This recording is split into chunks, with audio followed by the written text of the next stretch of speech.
เขาเลยว่านะปกติเขาแช่เลยเขาไปดึงดูเขาเพจนะเขาเม่นมาเลยด้วย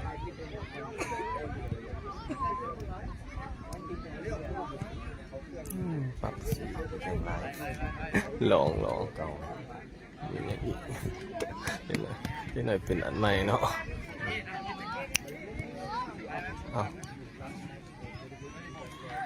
เธอได้เห็นข้อความบอกว่าท่านพิมพ์เขาพิมพ์ขอความก่อนนะมันขึ้นมาย กปูให้ดูมึงดูยกมาแล้ววะ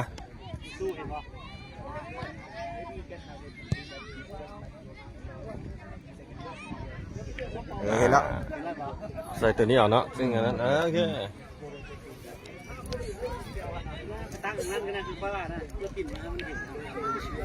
นายร่วมปิ่น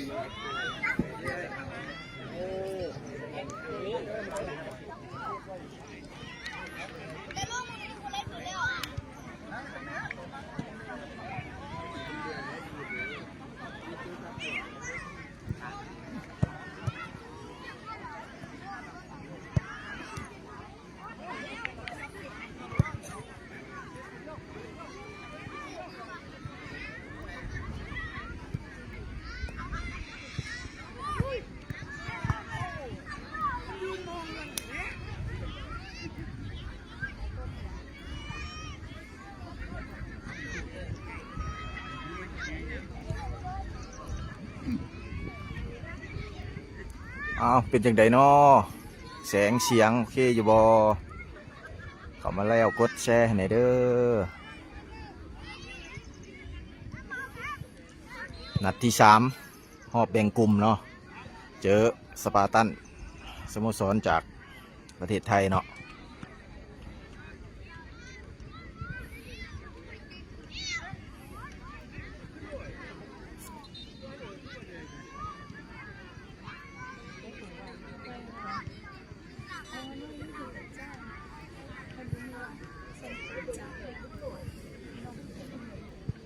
โอเคขอบใจ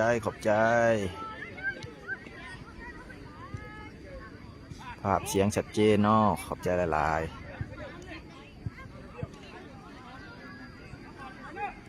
กะเกียมลงนัดที่3นัดสุดท้ายของหอบแบ่งกลุ่ม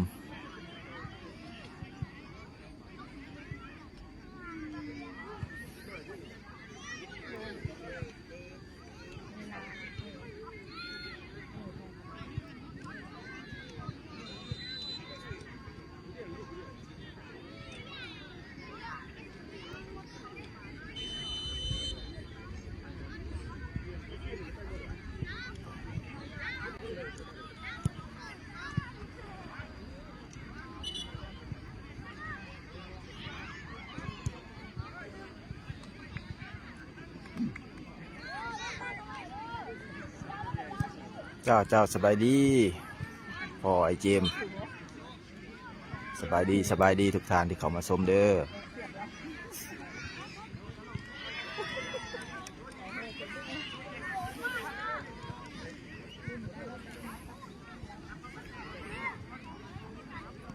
โอเคขอบใจ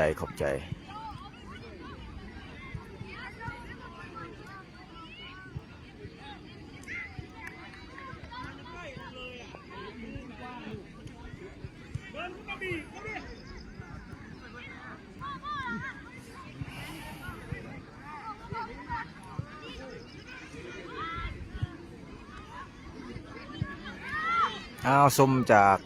แขวงใดน้อรายงานหน่อยเด้อชมจากแขวงใดขอบใจ FC สวรรณเขตขอบใจ FC นครหลวงที่เข้ามารับชมลาดน้อย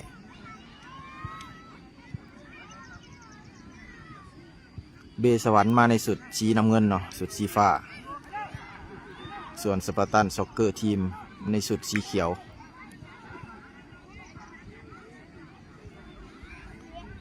สปาร์ตันซ็อกเกอร์ทีมแมนทีมสโมสรจากประเทศไทยเนาะในสุดสีเขียวขอบใจ FC อัตตปือขอบใจ FC เซกองเด้อที่เขามาชม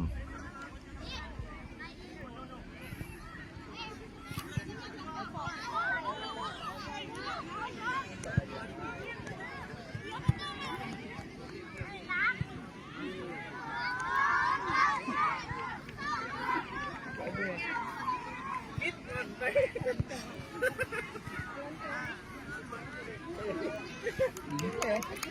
ขอบใจบอกแก้วต้นเพิงเนาะโอ้ขึ้นหอดสามเหลี่ยมเด้อขอบใจ FC แขวงเวียงจันทร์ที่เขามาหับส้มละหน่อยเด้อเอาลืมการแข่งขันสปาร์ตันเป็นฝ่ายเปิดบ้านก่อนเนาะยิงไกลเข้ามาโจโจ้ครับได้ไหลมาอาชีไหลเขาในวินเนอร์ซาไปถือตัดได้แล้วปาเต้มาซ่อนไว้ปาเต้ตัดเข้าในย้อนหลังให้โจโจไปทางซ้ายให้เจมให้เบลเล่ให้ฉลามไปบ่ได้เป็นบานออกข้างสปาร์ตันทุ่มมาถือเกมสกัดออกไป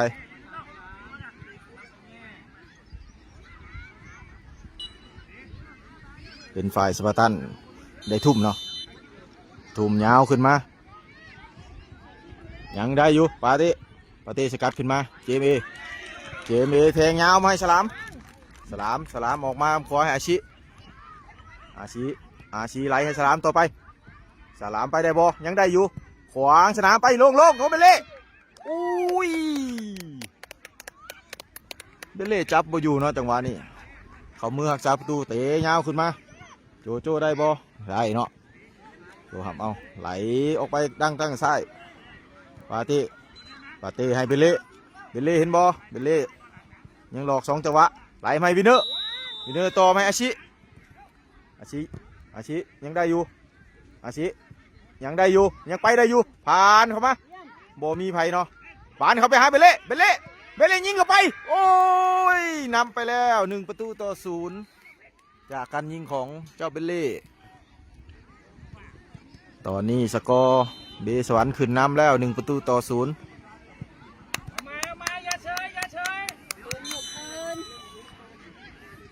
สกอร์ปัจจุบันนี่เบสวรรค์นำไปแล้ว1-0สปาร์ตันลินชันสลามไล่ไวเลยเนาะบีบไวเลยเบลเล่ได้บอเบลเล่คืนหลังมาโบมีไผสปาร์ตันยังมีวินเนอร์ไปซ่อนวินเนอร์สกัดออกมาอาชีไปญาติมาได้อาชีไหลไปให้เจมส์ทางด้านกับซ้ายเจมส์ปล่อยให้เบลเล่ขวางชนะมาอาชีอีกครั้งอาชีวางยังไงอาชีไหลวินเนอร์1-2เนาะโอ้ยงามหลายแห้งเกินไปเข้ามือพวกซาประตูสปาร์ตันตียาวขึ้นมากองหน้าจับบ้านบ่ได้ปาเต้มาให้อาชีหักตัดเข้าในจะขวางสนามให้เบลเล่บ่ถึงเนาะถือกองหลังของสปาร์ตันสกัดออกมาเป็นบานทุ่มของเบสวรรค์ปาเต้ทุ่มยาวไหมอาชีเตะเข้าไปในบ่มีไผอาชีสปาร์ตันยังเสร็จบ้านขึ้นมาอยู่แต่ว่าเสียบ้านอาชีเนาะอาชีไล่ให้ฉลามได้บ่ยังคุกคิกไหลไปให้เจมต่อเบลเล่ยังลินกับเจมอยู่ปาเต้ออกมาทางขวาให้วินเนอร์ให้เจมโอ้เจมจับบานบ่อยู่เนาะเจอกับสปาร์ตันเนาะสปาร์ตันซ็อกเกอร์ทีมจากประเทศไทยเนาะสกอร์ขึ้นนำแล้ว1-0ปัจจุบันเจม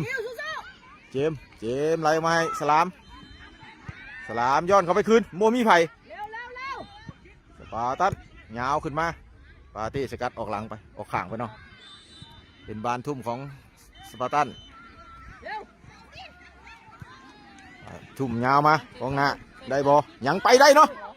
ยังได้อยู่ยิงลงไปโอ้โหข้ามคานเกือบไปแล้ว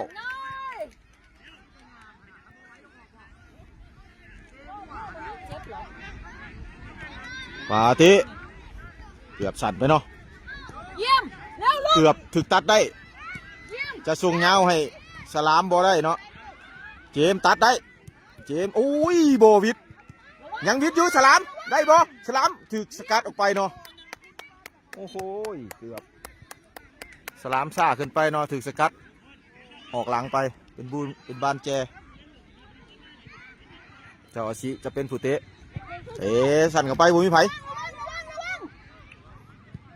กองหลังสกัดขึ้นมาปาร์ตี้ถึงสกัดทางด้านหลังฟาวล์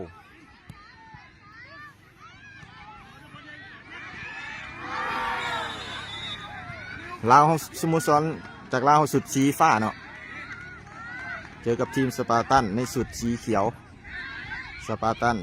ซ็อกเกอร์ทีมจากประเทศไทยนะ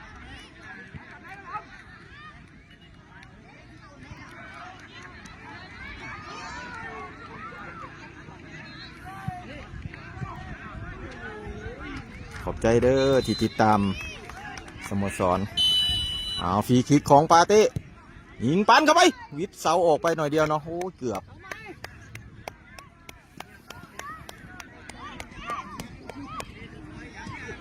บานตังเตะจากหน้าประตูของสปาร์ตันเตะยาวขึ้นมาเร็วลูกเร็ววินเนอร์อาชิ เอา อาชิยังได้อยู่อาชิว่าจังไหนอาชิลากตัดเข้าในแหนมวินเนอร์ให้เจมม้วนหมัดหนึ่งไล่เบลเล่ย้อนหลังมาเจมย้อนหลังมาปาเต้ให้วินเนอร์ไปแล้วลากออกมาด้านขวาทันบ่เนาะทันอยู่อาชิเปิดเข้าไปติดบล็อกกองหลังสาดยาวขึ้นมาปาเต้สกัดไว้ได้เจอสปาร์ตันสวนยาวขึ้นมาว่าจังไหนบ่ผ่านปาเต้เนาะเห็นบานตั้งเตะจากหน้าประตูของเบสวรรค์สกอร์ยังนำ1-0เนาะเร็วลูกเร็วเยี่ยมเอาแบงกูมาแล้วชาคิดเร็วโอ้เกือบเนาะจังหวะนี่ชาคิดเอาไหมสกอร์ยัง1-0เด้อเบสวรรค์ในชุดสีฟ้านำสโมสรสปาร์ตันจากประเทศไทยอยู่1-0ปาเต้ไล่ให้โจโจออกมาให้ชิสีเตะยาวขึ้นมาไหลไปให้สลามคลองไปผ่านเข้าไปเบลเล่ผู้เดียวยังได้อยู่ไหลมาเจมสลามยิงเข้าไปอาชิบอทันเนาะอุ้ยอาชินบอทันเนาะจังหวะนี้ไปเตะถือขาของหลังของสปาร์ตันเป็นบ้านฟาวเนาะ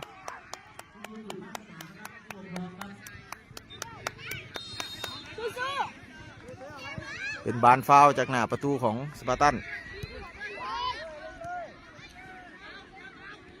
เล่นสันแล้วเตะยาวมาทางด้านกลางยังคลองได้อยู่หมายเลข11ออกไปทางนั้นขวายังคลองได้ดูย้อนหลังไหมกองหลังเตะสาดยาวขึ้นมาบ่มีผู้เล่นเนาะเป็นบานออกหลังของเบสวรรค์โจไหลฉันไหมอาชิย้อนไหมโจเร็วฟิวบานฟงมาเจมไปได้เจมยังได้อยู่เจมปาดเข้าได้ไงอาชิยิงใส่บอลถึกโอ้ยบานแปดโอ้โหสวนกลับมา3 คนเลยเนาะแต่ว่าปาเต้ยังไวเกือบนอนจังหวะนี้วินเนอร์สกัดออกมาได้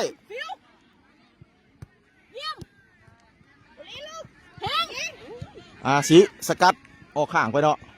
จังหวะเมื่อกี้วาดเสียวถึกดีแต่วินเนอร์ไปสกัดไว้ได้สวยโบมีไฟจับคนเนาะเบอร์13ดังได้บอวินเนอร์สกัดออกหลังไป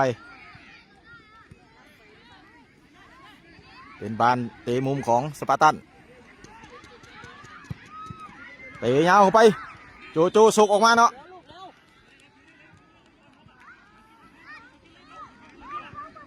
อายุบ่เกิน10 ปีเนาะรุ่นอายุบ่เกิน10 ปีสปาร์ตันผ่านเข้ามาติดหัวเข้ามาหาอเล็กเข้ามาแทนอาชิอเล็กไปแล้วอเล็กไหลมาให้สลามชิงให้เล็กหลุดไปแล้วยาวแล้วลูกนี้แต่ว่าเสียได้ออกไปข้างเสียจังหวะไปย้อนให้เบลเล่ย้อนอเล็กคืนอเล็กผ่านเข้ามาบุญมีไผเจมในช่องไกลอุ้ยเสี่ยวเสาออกไปเนาะเตะยาวขึ้นมาจากหน้าประตูจะทันบอโจออกมาโจแกงยาวให้เบลเล่ จะได้บอสลามแนมแล้วแนมสิโอ้ยอเล็กทันบอยังทันอยู่ผ่านเข้าไปโบมีไผเจมบัลเล่โอ้ยเบลเล่ได้ยิงจ่อติดถูกซาประตูออกไปบุกนักแล้วเนาะตอนนี้เนาะเอาประตูที่2เบิ่งว่าจะได้บอสาดยาวมาเจมเป๊ะแล้วลูกเป็นประตูเข้าไปแล้วเนาะโอ้ลูกนี่เบลเล่เปิดลูกเลียดเข้ามาเจมแลนไปยิงเข้าประตูเนาะลูกนี่ประตูเซฟออกนำไปแล้วเป็น2-0เอาเบสวรรค์หนีห่างเป็น2แล้วคิดสู้ สาปาตันยิงไปแล้วโจสกัดเข้ามา ซ้ำผู้เล่นเร็ว ปาเต้ไหลออกมาอาเล็กไหลให้เยอะวันทูงามหลายอาเล็กเตะเข้าไปในโบมีไผสปาตันตัดบานได้อยู่ด้านกลางแหนมหามึงมูได้บอยังหลอกอยู่ เร็วผู้เล่นเร็ว หลุดมาแล้วได้ยิงอุ้ยบอถึกบอเต็มเนาะจังหวะนี้แปดออกหลังไปทีมสปาร์ตันเตะดีเนาะทีมสปาร์ตันสู้กับเบสวรรค์เขาดี ด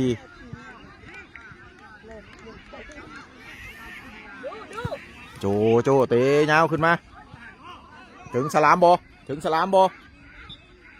ออกหลังไปเนาะ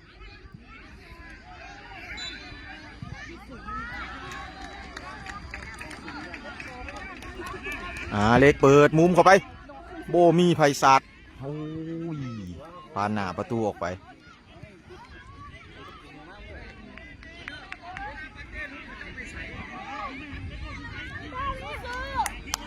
สปาร์ตันขึ้น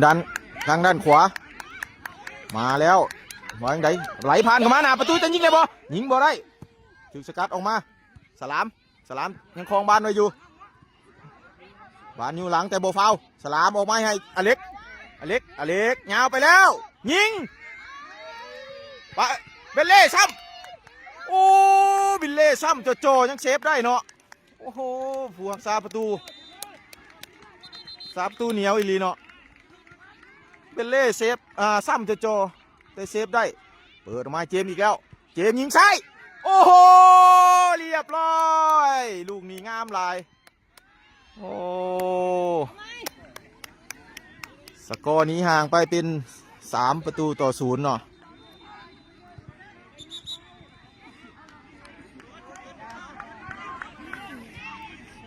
ปัจจุบันนี้สกอร์นี้ห่างไปเป็น3-0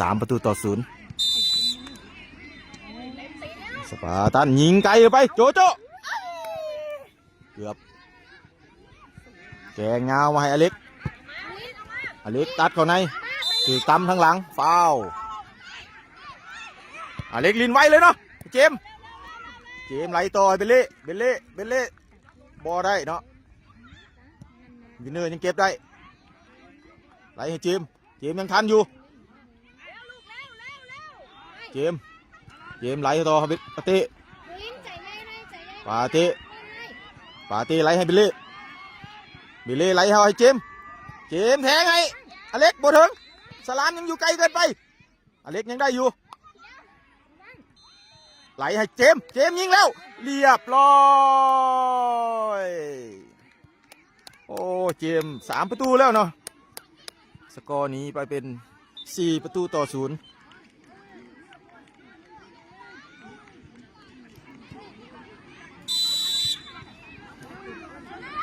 ยิงไกลไปเข้าซองโจไหลให้ปาเต้ไหลออกให้เบลเล่ทั้งนั้นซ้ายเบลเล่ขวางมาให้อเล็กทั้งด้านขวาเชียร์บ้านเนาะบอได้สวนกลับขึ้นมาให้กองหน้าแต่บอได้เนาะปาเต้ยังว่าพัวพันอยู่โจไหลออกมาให้เจมไหลออกมาด้านขวาโบมีไผเป็นบานทุ่มของสปาร์ตันโยนบานเข้าไปกลางส่งมานะถึงปาเต้สกัดได้วินเนอร์ถึงสกัดสปาร์ตันสวนมายังมีอเล็กไปพัวพันปาเต้บอได้เจมออกข้างไปหาเบลเล่ เบลเล่ยกมาให้เบลอเล็กหลุดบอหลุดยาวบอปล่อยให้วินเนอร์ปล่อยให้เจมยิงไกลบอได้แห้งเกินไปจบครึ่งเวลาแรกครึ่งเวลาทำอิฐเนาะลาน้อยเบสวรรค์นำสโมสรสปาร์ตันซ็อกเกอร์ทีมจากไทยอยู่4-0พักจักหน่อยเนาะพัก5 นาทีเดี๋ยวมาชมครึ่งเวลาที่2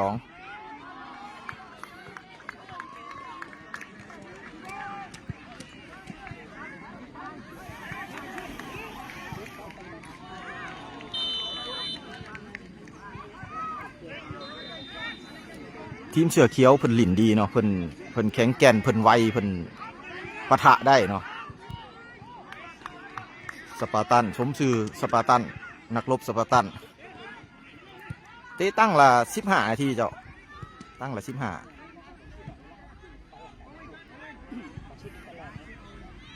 ว่าเด็กน้อยซ่อมแต่เดินหญ้าเทียมเนาะอยู่บ้านซ่อมแต่หญ้าเทียมมาเตยเดินหญ้าแท้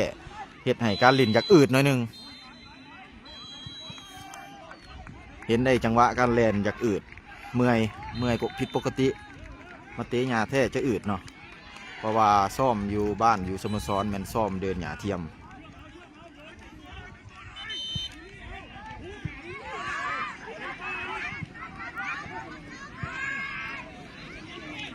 สกอร์4-0ต่อสกอร์นำ4-0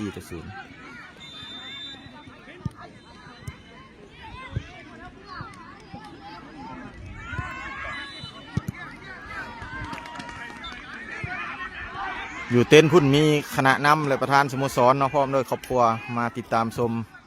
ถึงขอบสนามมาให้กำลังใจน้องๆลูกๆหลานๆเนาะนี่การนำของสโมสรให้เกียรติเข้ามาหับชมนำ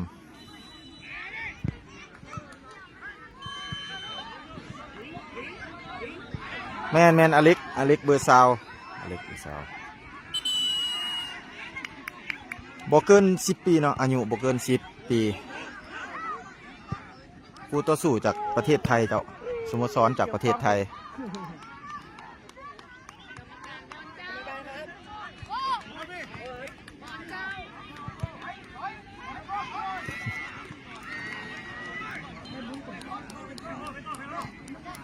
เจมไดโน่มี2เจมเ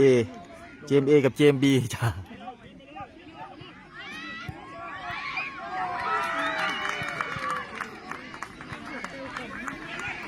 คันเจมอาชิแหละแมนเซเบอร์8เนาะกองกลางคันเจมอาชิเตะนัดที่3เลยเจ้านัดที่3หอบนัดสุดท้ายของแบ่งกลุ่มครึ่งเวลาที่2เริ่มโจย้อนให้เจมบีให้เจมเอออกมาให้เบลเล่ด้านกลับซ้ายเบลเล่ทันบอยังทันอยู่เบลเล่ตัดเข้าในสั่นเกินไปเนาะโชคได้บอโชคสกัดออกข้างไปมี4 สายเนาะซ้ายละ4 ทีมเจ้าเป็นมี16 ทีมเจ้าโจแกงยาวให้เล็กแต่งเข่าขวาบ่ได้บานยังคุกคิกอยู่นะเจมบีขวางออกมาเบลเล่ไล่ให้เจมเอออกขวาให้อเล็กแรกใต้ขวายังได้อยู่ไล่ให้ฉลามโบถึงโอ้มีการเปลี่ยนพวกสาประตูเนาะสาตูเตะยาวขึ้นมาเจมบียังสกัดไว้อยู่โจแกงยาวให้เบลเล่จับบุยูโชคชาขึ้นไปสปาร์ตันสวนมาแล้วยังงึงงักเสียบ้านในโชคกลางสนามโชคตัดมาได้ไหลให้ฉลามย้อนในเจมฉลามออกมาด้านซ้ายให้เบลเล่ย้อนในโชควางแล้วลากเข้าไปโชคยิงโอ้ยคือพวกสาประตูเซฟออกมาเนาะตื่นหาช่องวิ่งหาไม่ยืนเฉย ทีมสโมสรเฮามันอยู่นครหลวงเด้อ กล้าเล่นดิกล้าเล่นดิ แมนชนะนั่นนี่เขาหอบ8ทีมมื่นหอบ8ทีมหอบห้องชนะเลิศหอบชิงแมันแข่งมือเจ้ามื้อนี้แมันหอบคัดเลือกสลามยอดไม้โชคถือสกัดออกไปแมนชนะ2 นัดทับอิฐชนะเบิด2 นัดเนาะนัดแรกชนะ14-0 เกมสิออก นัด2ชนะ11-0นัดนี้ยังนำอยู่4 ประตูต่อ 0เนาะ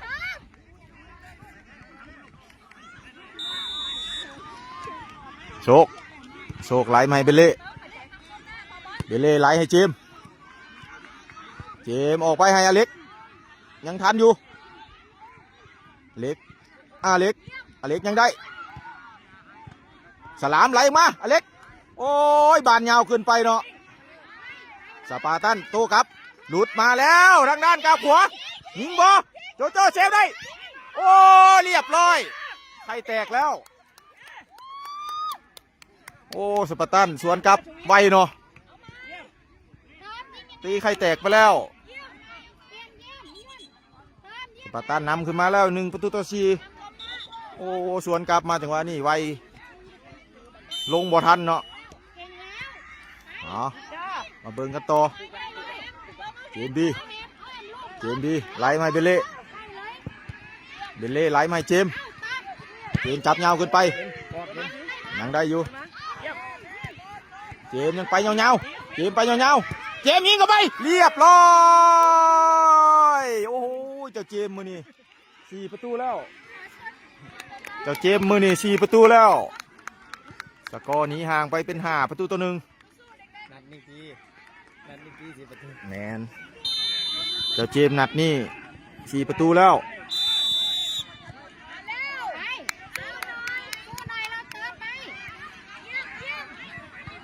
เจมตัดได้อีกแล้วอเล็กไหลออกมาปะเบลเล่ช้าขึ้นไปเบลเล่เข้าทางหลังฟาว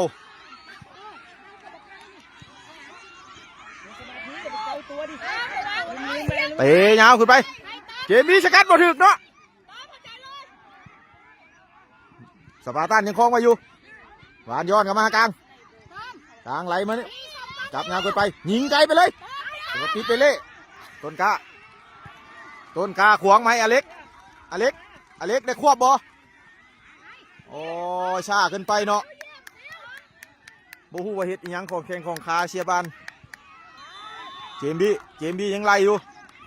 อเล็กบ่อยู่เนาะโอ้แข็งแกร่งนี่หรือเป็นบานฟาวเนาะ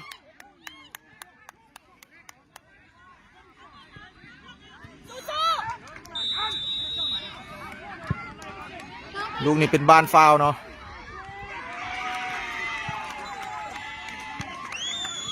เจมเอเนาะยิงได้4 ประตูแล้วเจมเอแข่งกับสโมสรจากประเทศไทยเจ้าทีมสโมสรสปาร์ตันได้ฟรีคิกลูกนี้เบิ่งว่าจะเพิ่มประตูที่2ได้บ่เขียมวีดังแล้วแหลนไปยิงติดบ่ซ้ำบ่ได้เจมบี้สกัดขึ้นมาสปาร์ตันยิงสวนกลับไปโจสกัดออกมาเจมบี้ยังทันอยู่สวนกลับแล้วบีสวนกลับสลามไหลให้เบนจามินถึงบ่เบนจามินเปิดมาบ่มีไผเจมเอยังเข้าไปดีเลยไว้เสียบาแล้วเบลเล่ไหลให้เจมเอออกไปให้สลามแถวออกมาเบลเล่เรียบร้อยโอ้จังหวะนี้เบนจามินปล่อยให้เบลเล่เนาะยิงเข้าไปโล่งๆลูกนี้สกอร์นี้ห่างไปเป็น6 ประตูต่อ 1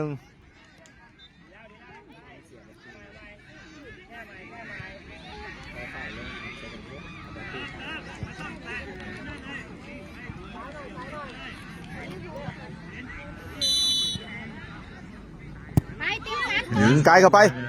โจล้มเอาได้เนาะ ต้นกล้ามาให้เบลลี่ให้เจมเอมีปองบอแทงช่องมาให้สลามยังเกินไปเบนจามินได้มงโอ้โหเบนจามินได้มงลูกนี้เป็นประตูโอ้เบนจามินไปลินกล้องอีกแล้วเบนจามินโอ้เบนจามินมงเข้าไปลูกนี้เป็นประตูเนาะสกอร์นี้ห่างไป7-1สปาร์ตันยิงไกลกันไปเจมบีไหลมาสลามตัดเข้าในบอได้ปาติเข้ามาซอยปาติฟาวเนาะเจมบี้ใส่เบอร์6เนาะเจมบี้กองหลังใส่เบอร์6เจมเอใส่เบอร์8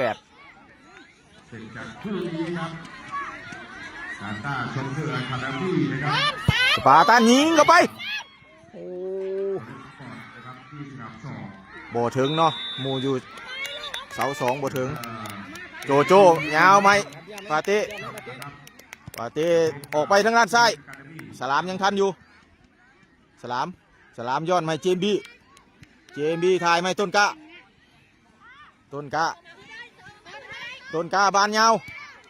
เบนจามินยังขยันเนาะไปญาติเอาปาเต้เจมทะลุช่องไม่สลามงามหลายลูกนี้สลามมีประตูบอติดเซฟสลามซ้ำบอได้ติดบล็อกอยู่โอ้ประตูเมียวเอ้ยเป็นบ้านทุ่มข้างของเบสวรรค์ปาเต้ทุ่มเลยเจ้าปาเต้ทุ่มไปหมูมีไผ่มาเข้าทางปาเต้เปิดเข้าไปติดกองหลังออกหลังไปเนาะเป็นบ้านเตะมุมของเบสวรรค์ปาเต้เปิดสวนเข้าไปโบมีไผ่เข้าเนาะโอ้จังหวะนี้เป็นบ้านออกข้างของสปาร์ตัน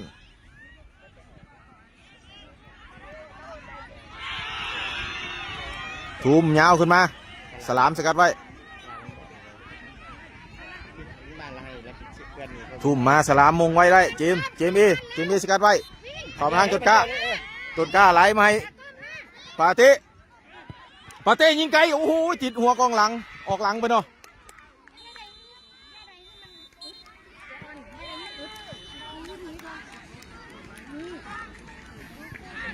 เป็นบานเตะแจของเบสวรรค์มาเลียดไปเจมยิงใช่ติดอยู่ต้นกายิงยิงไปติดกองหลังสกัดออกมาสปาร์ตันจะสวนกลับอีกแล้วทันบอยังได้อยู่ออกไปแล้วบอทันเนาะ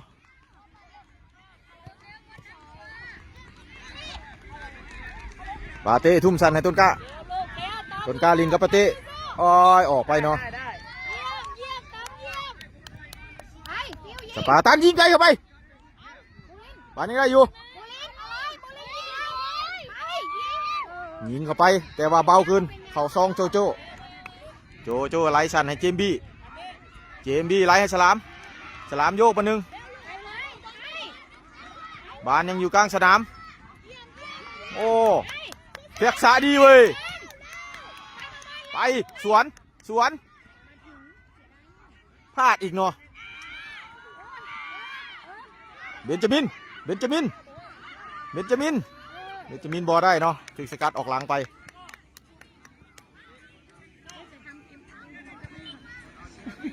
ปาเต้โดดเด่นหลายตำแหน่งปาเต้ทั้งกองหลังทั้งปีกทั้งแบ็คสลามเตะยาวออกมาเจมเอเนาะมันเสียบาแล้วสปาร์ตันสวนกลับยังได้อยู่บามาทางกาขวาบอพันเจมบี้ยังสกัดออกมาได้ปาเต้ยังใบเป็นบาสได้เปรียบเนาะกรรมการบาสได้เปรียบขวางออกไปให้สลามย้อนให้ต้นกาจะให้ออกเบนจามินถือบล็อกถือกองหลังเตะออกห่างไปเลยเนาะ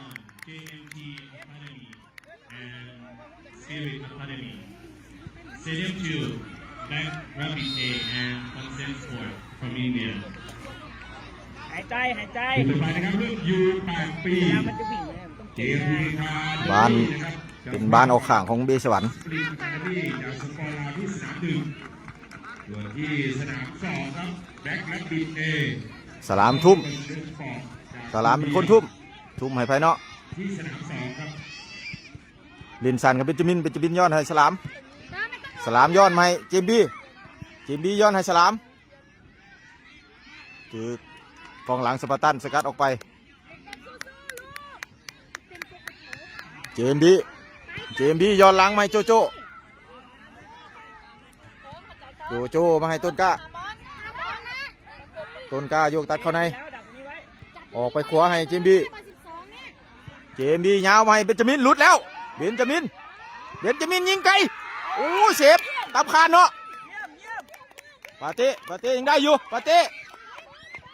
บ่ได้เนาะจังหวะนี้ยังเห็นหยังสปาร์ตันจะสวนบ่ได้เบสวรรค์ตัดมาไหลมาให้ต้นกล้าด้านหลังต้นกล้าเอามาให้ปาเต้บ้านสั่นเกินไปเนาะแต่ว่าเจมส์ยังเอามาได้อยู่เจมส์ออกไปให้เจมบียาวมาให้เป็นเนอะอันนะเบนจามินออกมาให้ปาเต้ทันบ่ยังทันอยู่ปาเต้โอ้ยเสียจังหวะไปเนาะ ได้เดี๋ยวอมปากนี่มันเหนื่อยอมตันหายใจตัน ทันว่าดรอปไว้เนาะทันว่าโรเตชั่นไว้โรเตชั่นไว้หลายตัวเติบเนาะของหลังสปาร์ตันเตะยาวขึ้นมาต้นกล้าสกัดออกไปเป็นบานทุ่มของสปาร์ตัน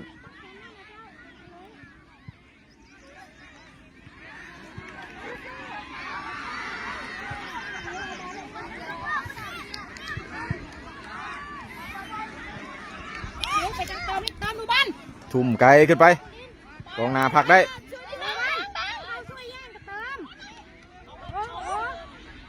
บานออกข้างไปปาเต้ทุ่มยาวขึ้นไปเบนจามินยังคลองบ้านได้อยู่เบนจามินเข้าไปกลางบ่ถึงสลามได้แล้วก้มหน้าแล้วยิงข้ามคานไปเนาะสกอร์7 ประตูต่อ 1จ้ะสกอร์ยัง7 ประตูต่อ 1ที่เก่า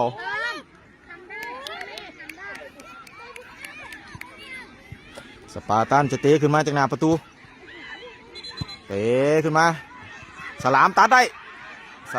แล้วสลามเปิดไหมเบนจามินแตงกับขวายังบังไว้อยู่เบนจามินย้อนมาให้เจมยังได้เจมออกมาให้ปาเต้ก้มหน้าซัดเข้าไปแล้วเรียบร้อยพอดีจบการแข่งขันเนาะสกอร์ที่ว่าเบสวรรค์ชนะสโมสรสปาร์ตันจากประเทศไทย8 ประตูต่อ 1เนาะ